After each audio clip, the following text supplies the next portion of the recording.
Mario अपने बेटे के पैदा होने के बाद परिवार समेत गांव से शहर में आकर बस गया था।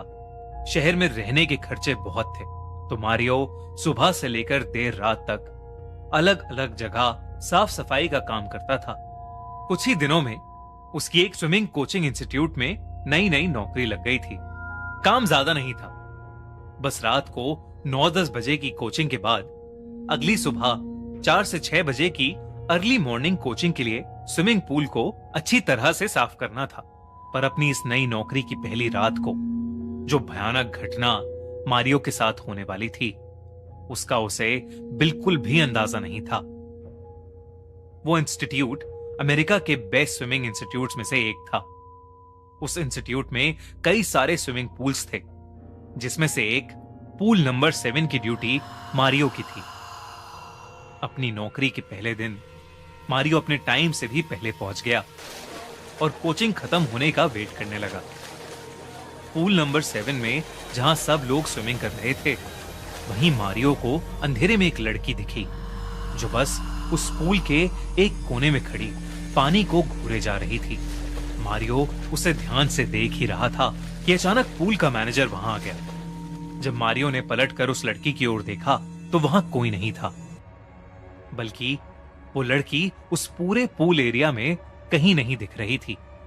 मारियो को उस लड़की का अचानक 2 सेकंड में वहां से गायब हो जाना बेहद अजीब लगा। वो कुछ और सोच पाता कि उससे पहले ही मैनेजर ने मारियो को काम समझाना शुरू कर दिया। कुछ देर में कोचिंग खत्म हो गई और मारियो ने पूल की सफाई करना शुरू कर दिया। रात के करीब 12 बज रहे थे और उसके अलावा उस पूल एरिया में कोई भी नहीं था। मारियो जब सफाई करते करते थक कर पूल के दूसरे कोने तक पहुंचा तो उसे दरवाजे के पास एक परछाई दिखी।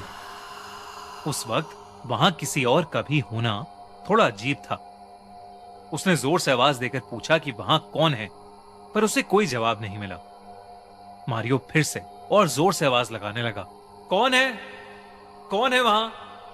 जब उसे कोई जवाब नहीं आया तो वो अपना काम छोड़कर दरवाजे के पास जाने लगा। जैसे ही वो नजदीक पहुंचा, वही लड़की जिसे उसने कुछ देर पहले पूल के पास खड़े देखा था, उस दरवाजे के पीछे से निकलकर बाहर की ओर भागी। मारियो भी उसके पीछे पीछे दौड़ा, लेकिन वो लड़की न जाने कहां गायब हो गई।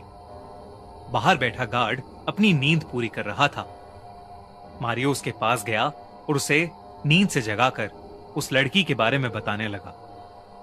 गार्ड भी हड़बड़ी में उठा और वो दोनों उस लड़की को पूरे इंस्टीट्यूट में ढूंढने लगे, पर वो कहीं नहीं मिली। ढूंढते ढूंढते रात के 1 बज गए थे और सुबह की कोचिंग वाले स्विमर्स बस 2 ही घंटे में आना शुरू कर देते। इसलिए मारियो फटाफट अपने काम पर वापस लग गया।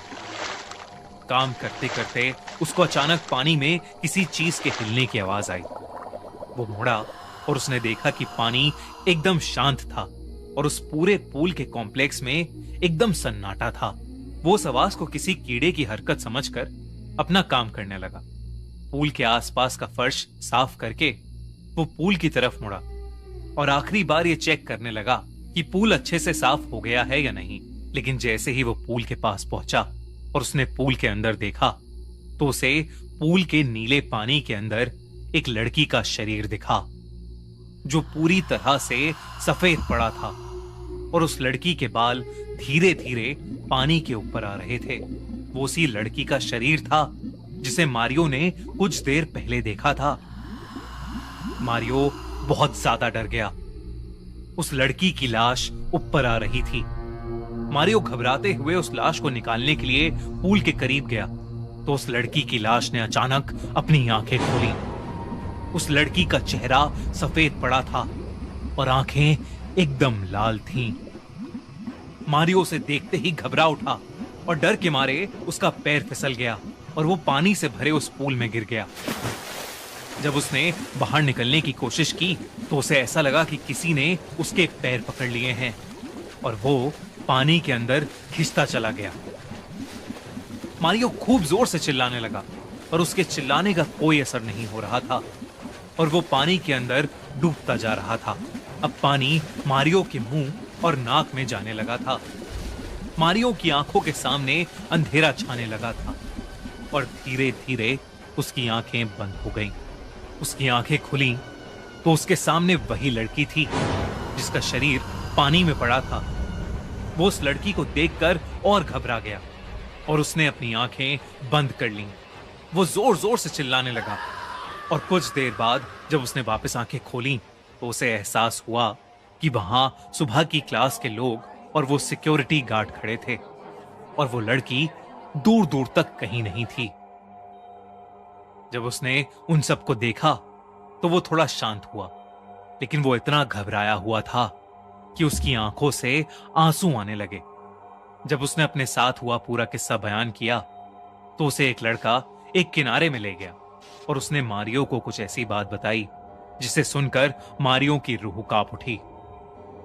उसे पता चला कि करीब साल भर पहले एक 19 साल की लड़की एल्बर्टा इसी स्विमिंग पूल में डूबकर मर गई थी। एल्बर्टा उस इंस्टीट्यूट की बेस्ट स्विमर थी और वो रोज पूल नंबर 7 में रात में प्रैक्टिस करने आती थी। उस इंस्टीट्यूट की एक स्टूडेंट ने जलन में आकर एक रात एल्बर्टा के साथ शरारत करने के बहाने उसे डुबा दिया और वहां से चली गई। उस स्टूडेंट को यह नहीं पता था एल्बर्टा को उस दिन पूल के अंदर जाते ही कंकशन हो गया था, जिसकी वजह से वो पानी में बेहोश हो गई और उसकी पानी में डूबने के कारण मौत हो गई थी। ये सब सुनकर मारियो की हालत बहुत खराब हो गई। उसके साथ जो कुछ भी हुआ था वो एक आत्मा ने किया था, ये सोचकर वो अंदर से घबरा चुका था। उस लड़की का चेहरा उसके दिमाग से निकल ही नहीं रहा था, इसलिए उसने अगले ही दिन वो नौकरी छोड़ दी। उस इंसिडेंट के बाद मारियो के मन में हमेशा के लिए पानी का डर बस चुका था। उसने पूल नंबर 7 वाली नौकरी तो छोड़ दी, लेकिन उस रात के सपने उसे आज तक सोने नहीं देते और शायद आज भी एल्बर्टा की आत्मा पूल नंबर 7 में भटकती है। दोस्तों,